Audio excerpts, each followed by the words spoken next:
Mr. President, I would like to thank you wholeheartedly for hosting this historic conference aimed at protecting our environment so as to preserve our planet for the future generations to come.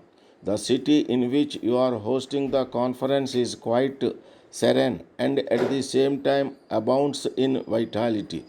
In other words, it reflects the benediction of nature on the one hand and the human urge to enhance its splendor on the other. We cherish the warmth of the welcome that we have received from the government and the people of this great country. Though we belong to different countries, I would like you to remember the fundamental fact that we inhabit a single planet. We belong to different races and different religions, but we are all primarily human beings. It is quite unfortunate that while one part of this planet rejoices in plenty, the other part suffers from want. The plenty in the first part has brought pollution to its people, and the want has degraded the lives of people in the other part. I hope you will agree with me that such a fragmented planet can assure neither peace nor development to the people dwelling on it. It is therefore the responsibility of all the countries of the world to ensure that the affluence of some nations is not derived from the poverty of many others. I urge upon those who are attending this historic conference to contribute their might to strike a golden mean between drawing what we need from the nature for our day to day existence and leaving to it what it requires to sustain itself for the future generations to come. As it is, as several countries share this planet, it is true that very little can be done by a single country, but collectively, if we put together all our efforts, there is no reason why we cannot do something worthwhile to sustain life on this earth of centuries to come. It is a matter of great satisfaction that there is a large scale awareness among the people of all the countries, both developed and developing, about the need to protect the environment. I desire that this consciousness should cross the political boundaries and should become a common national and international norm. We in our country are engaged from the very beginning in finding some practical measures to this pressing problem. My predecessor, having thought over the subject of environment minutely, had suggested the creation of a planet protection fund for the purpose of developing technologies in order to help protect the environment. I appeal to the leaders of all the countries to give a serious thought to this proposal as it is absolutely necessary to develop a whole range of such technologies.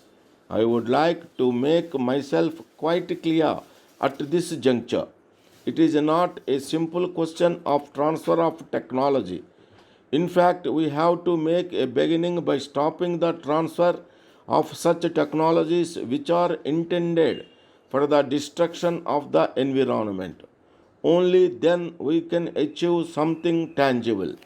In this collective endeavor, there is an equally important responsibility on the part of the industrially developing nations. The people of those countries are really fortunate that they have developed a close affinity with nature and have not become experts in creating pollution and at the same time becoming victims of it. In this process, they might have quite naturally learned to make use of the natural resources to the maximum extent possible.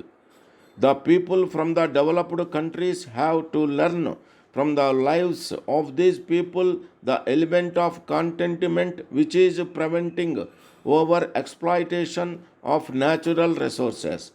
Dear sir, I am in receipt of your letter of 2nd February inviting me to address the industrial labor on the subject of prohibition during the next month. I must really congratulate you for having got such an excellent idea of educating them about this very important social evil. Alcohol is harmful to humanity in many ways. It ruins one physically, morally, intellectually, and economically. It is the primary cause of poverty during untold damage to the people, more especially the uneducated labor force. They are already undernourished, and this is making them less capable of enduring the physical strain. It is making them indolent, inefficient, and robbing them of their incentive to work. In the present age of industrialization, it is adversely affecting the output, increasing the accidents, and interfering with the health and happiness of workmen. The workers who fell prey to this evil are prone to more sickness and diseases. Their average output is far less and they are exposed to the risk of accidents much more than the others. It is therefore absolutely necessary to wean them away from this social evil. What is required at present is the creation of a strong public opinion by making an effective and sustained propaganda. I would suggest the closure of shops on paydays in a slow and steady manner. These dry days in a week should be increased. Thanking you, yours sincerely.